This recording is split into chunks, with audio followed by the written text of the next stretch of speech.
Do you like JoJo? You like Pokemon? If you answered yes to either or both of those questions, well then do I have a video for you. This one. Welcome, one and all, to the Pokemon Bazaar's Adventure ROM Hack Extravaganza. I have scoured the internet searching far and wide, and I've come across two, count them, two ROM hacks for you today. The first one we'll be checking out is Pokemon Fire Red, but with stands. Later on, we will be playing Poke's Bizarre Adventure. I hope you enjoy. Let's get into it. Things start off pretty normal. We have the title screen for Pokemon Fire Red here, but with Jotaro instead of Charizard. Makes sense, they are both the most popular of their respective series. We are introduced to this world of stands through the Stand Master Oak, who shows off his own stand, some weird blue-looking rabbit thing. We then go on to name our characters. I, of course, sticking with the theme, name myself Jojo, and then we name our rival. From there, things start off pretty simple. We grab our free potion and head downstairs to say goodbye to our mom. Oh, and of course, checking out the TV to see that our favorite anime is playing. Leaving our house in Little Pallet Town, we head north, where we are abruptly stopped by the Stand Master himself before we can even reach the tall grass. He proclaims that it's too dangerous as wild stands appear in the tall grass, and we are required to have one of our own so that we can continue on. Eagerly waiting for us inside is our own rival, but since we are the main protagonist, we get to pick our stand first. I, of course, go with the only logical decision and pick the greatest stand of all time, and shut up, it's my channel. Since we went with the Crazy Diamond, our rival chooses Stone Free, and we are forced into an unfair battle because I didn't realize that stand types had been changed to match them, which, in hindsight, makes sense.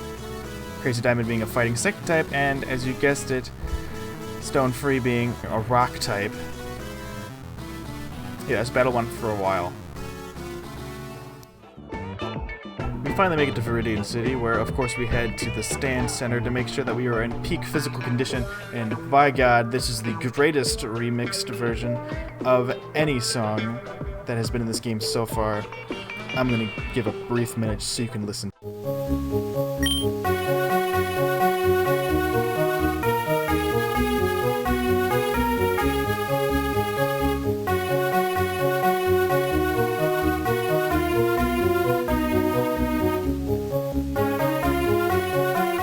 Alright, enough of that. We head to the Pokemart, or I should say Stand Mart, so we can get the Stand Master's parcel. Heading back to Pallet Town, we deliver it, and we are given the Stand Dex, which records all stand data as we battle or catch them. With our main mission in mind, the Stand Dex in hand, and Crazy Diamond following behind, we leave, making sure to grab the map from our rival's sister before heading north for the third and final time. On our way there, we are stopped by the strongest stand imaginable, Rat. Oh my god! Making our way back to Viridian City, we are stopped by an old man who teaches us the ancient art of stand capture. Something I won't be using because I'm sticking accurate to the source material, only one stand per user. I do know there are exceptions to this rule, but just pretend there aren't. I should have forewarned him that Killer Queen had also touched that Pokeball. We make our way to Viridian Forest, putting on an accurate amount of bug spray to dodge all the harvests and superflies. We make our way through Viridian Forest with Crazy Diamond properly leveled up. We decide to head straight to the Pewter City Gym where we can fight the first enemy stand user on our mission, Brock. After dealing with his lackey with quick haste, I challenge Brock to a one-on-one. Again, we are treated to another beautiful Part 4 remix for this game. I feel like I'm getting all the love for my favorite part. Crazy Diamond, being as powerful as he is, instantly takes out High Priestess with a few chops.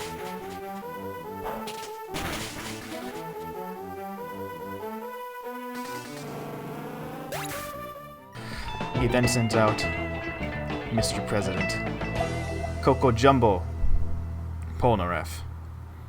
And it saddens me to say that we killed him. With Polnareff's death weighing heavy on our hearts, we move on, only to be stopped by a bunch of bushes that I am too short to climb over and Crazy Diamond is not strong enough to break. I guess it's the end to our crazy, noisy, bizarre adventure. Well, on to the next one. Starting things off, we are greeted by not Professor Oak, but a Wigglytuff, who has a strange affection to oatmeal. I feel like I'm missing some reference, and you know what? I'd rather not know. Moving on from there, we name our character. And then, before we even get a chance to name our rival, we are given the aspirations of our character. We are going to steal her Pikachu, and feel nothing but joy upon doing so. Some bizarre adventure indeed. We wake up in our room, dripping from sweat as if we were just witnessing some nightmare. But we shrug it off as we grab our free potion and head downstairs to our loving parents. For once in a Pokemon game, we have both of them. I go to check the TV to see if my favorite anime is on, and it is not. I'm saddened by this news, so I leave. Heading out of the apartment complex that is our house, we make it outside, where I snag an ether, which could be useful for later. We then head south, where we are stopped by a strange old man who leads us to his factory, where they skin ferrets for their coat to make clothing. It's disgusting. I didn't realize I was playing that kind of game. But they have a defective ferret, one that has spiky fur, and they give it to us for free, as long as we sign a contract stating that we are now the rightful owner of this ferret. Hey, a free Pokemon's a free Pokemon, so I oblige, getting my own ferret, who I name Accumula, since I still want this to be a video about JoJo, and so I named it after a song, technically. I head to the east, but without any further direction from the main cast, I have no clue where I'm supposed to go. So I wander around Celadon City for a bit, and hope that someone will tell me what to do.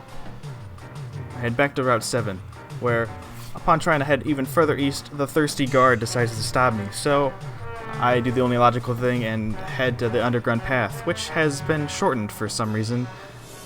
I'll take what I can get. Leaving the path, we are immediately challenged by Super Nerd, and seeing as Accumula is a pretty decent Pokemon right now, at level 15, and knowing Slam, we make quick work of his Voltorbs and Magnemite.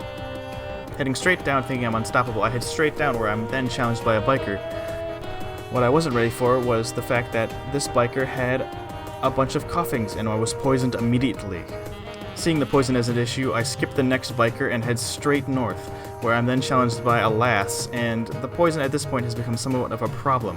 Luckily, I had that potion from earlier and was able to save my bacon, but she just had so many Pokemon. I was lucky that at level 17 during the fight I learned Slack Off, and had some way to heal myself. The combination of Quick Attack, Slack Off, and the ability I just learned that Accumula had, Rough Skin, make pretty decent work of a Bellsprout. After the battle, like any sensible Pokemon trainer, I head back to the town to see if I can heal up, and then realize that the Pokemon Center is closed, and then I fainted outside their door. That's okay, I'll wake up at home, right? Wait, this isn't my house.